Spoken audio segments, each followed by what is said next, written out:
Hai teman-teman, hari ini kita akan membahas tentang kata tanya question word dalam bahasa Inggris. Yang pertama yaitu ada kata what, digunakan untuk menanyakan apa, yang artinya pertanyaan ini meminta jawaban benda atau hal.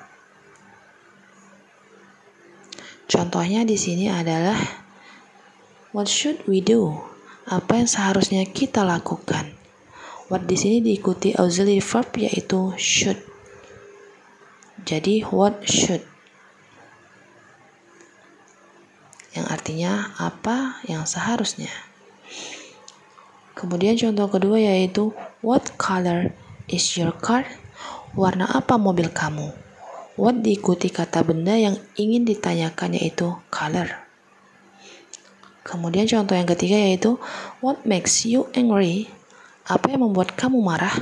Jadi bisa meletakkan kata kerja langsung setelah kata what tanpa menggunakan auxiliary verb seperti tadi. Jadi makes di sini adalah kata kerja, maka what bisa juga diikuti langsung kata kerja. Kemudian kata tanya berikutnya adalah where, digunakan untuk menanyakan tempat di mana dan kemana.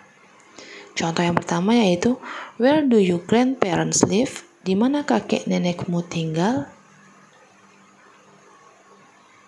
Contoh yang kedua yaitu where does she come from? Dari mana dia berasal?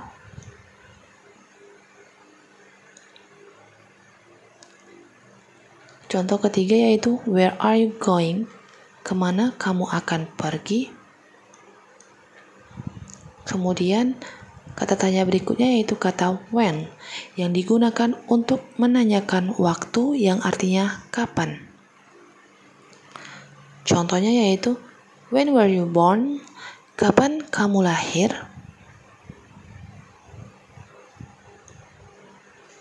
Contoh berikutnya ada juga when will you come? Kapan kamu akan datang?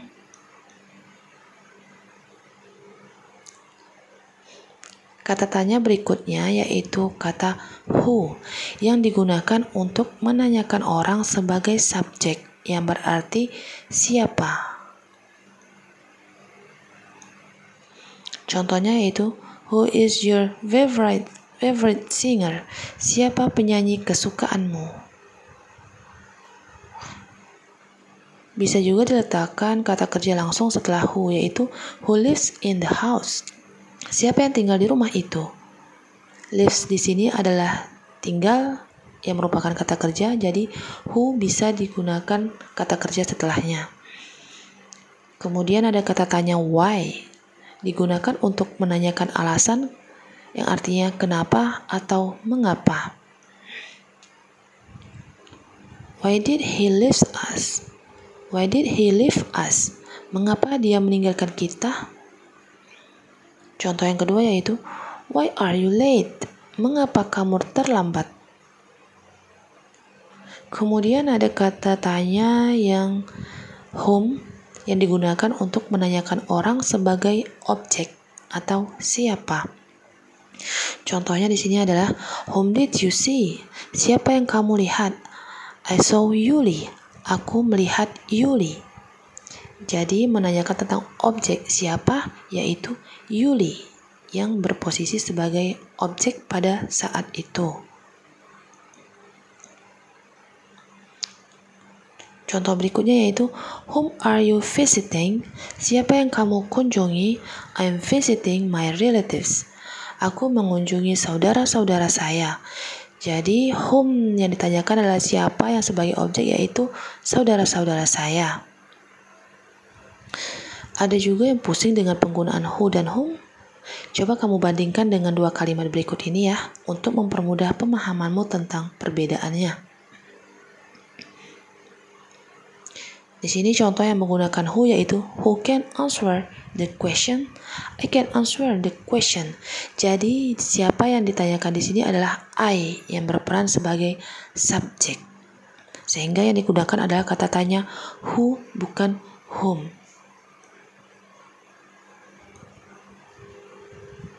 Kemudian contoh yang kedua yaitu whom did you see? I see you. I see Yuli. Jadi whom di sini yang ditanyakan adalah siapa? Yuli yang berfungsi sebagai objek. Oleh karena itu dia menggunakan kata whom, bukan menggunakan kata who.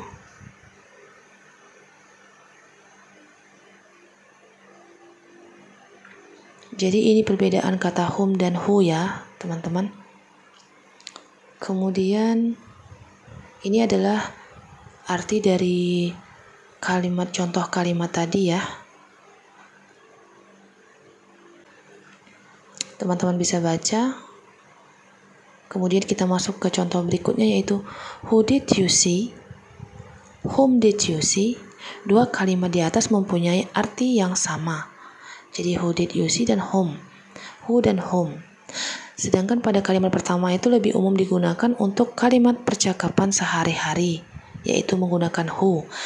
Pada kalimat kedua hanya digunakan pada situasi formal saja. Whom did you see? Jarang digunakan, tapi untuk situasi formal itu digunakan.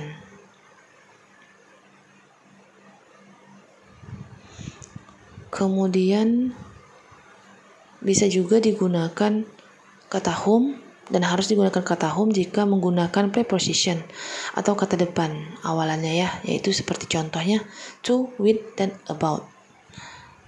Ini contoh yang pertama adalah to whom should I take? Kepada siapa saya harus berbicara?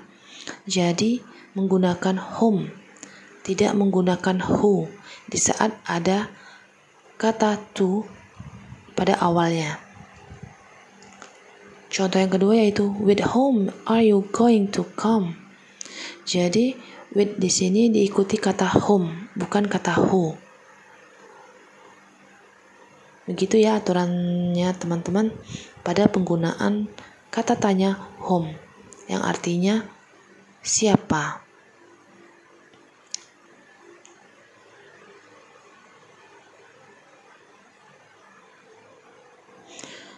Kemudian ada kata tanya whose yang digunakan untuk menanyakan kepemilikan yang artinya punya siapa. Contohnya adalah whose key is this? Kunci punya siapa ini? Contoh yang kedua yaitu whose book this you borrow? Buku punya siapa yang kamu pinjam? Jadi yang ditanya di sini adalah tentang buku. Whose punya siapa? Kemudian ada kata tanya which yang digunakan untuk menanyakan pilihan yang artinya yang mana. Contohnya yaitu yang pertama ada I have two pen. Saya mempunyai 2 pena. Jadi kalau ingin menawarkan atau menanyakan pada seseorang maka kalimatnya adalah which pen do you want? Pulpen mana yang kamu inginkan? Jadi membahas tentang pen. Tadi dia mempunyai 2 pena, ketika ingin meminjamkan, maka pertanyaannya adalah which, yang mana?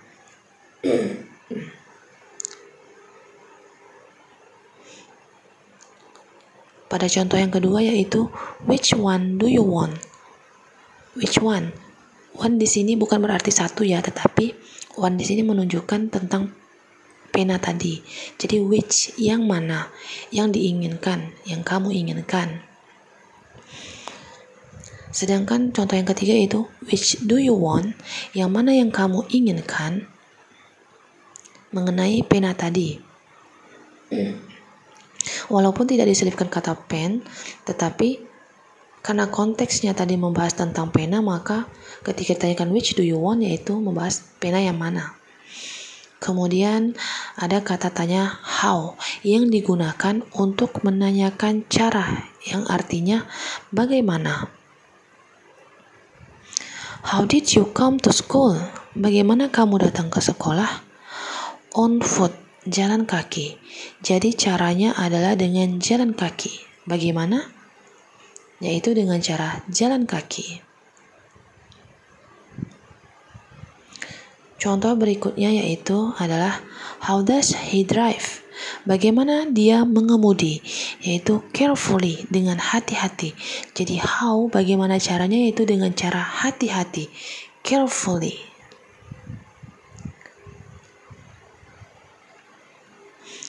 Contoh yang ketiga, kemudian how ini juga bisa berarti banyak,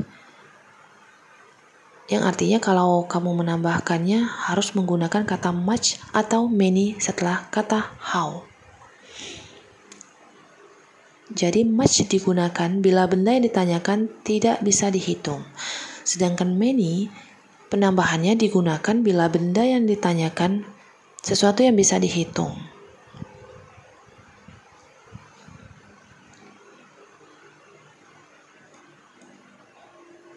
Contohnya di sini adalah how many people will you invite to your party?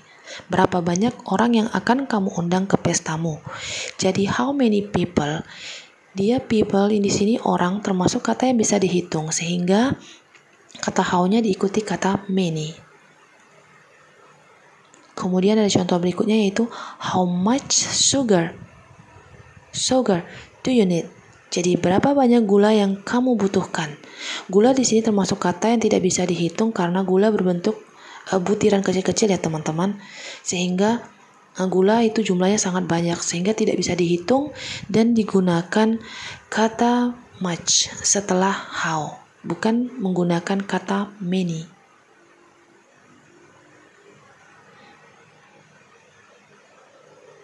Kemudian, how juga bisa diartikan sebagai seberapa. Jadi kamu tinggal menambahkan kata sifat atau adjektif setelah kata how ya. Ini contohnya adalah how fast do you usually drive? Seberapa cepat kamu biasanya mengemudi? Jadi yang ditanyakan adalah tentang fast, seberapa cepat. Fast di sini bukan kata kerja ya teman-teman. Sehingga bisa diartikan sebagai seberapa cepat. Contoh yang kedua yaitu how often does she play badminton? Seberapa sering dia bermain bulu tangkis? Jadi frekuensi yang ditanyakan di sini yaitu often, sering. Jadi how often, seberapa sering. Contoh berikutnya yaitu how far is it from Bandung to Jakarta? Seberapa jauh dari Bandung ke Jakarta? Far di sini menunjukkan sesuatu itu jauh. Jadi ketika how far bisa diartikan sebagai seberapa jauh. Kemudian ada juga contoh how old are you? Berapa umurmu? Nah, khusus untuk kalimat how old are you ini kita mengartikannya sebagai berapa umurmu ya, bukan seberapa umurmu. Karena jika kita artikan sebagai seberapa umurmu itu akan sangat terdengar aneh. Maka kita mengartikannya sebagai berapa umurmu saja. Nah, dari penjelasan tadi mengenai kata tanya dalam bahasa Inggris, semoga mudah dipahami ya teman-teman. Semoga apa yang telah dipelajari bisa bermanfaat. Jangan lupa ikuti pembelajaran berikutnya. Terima kasih telah menonton video ini. Sampai jumpa.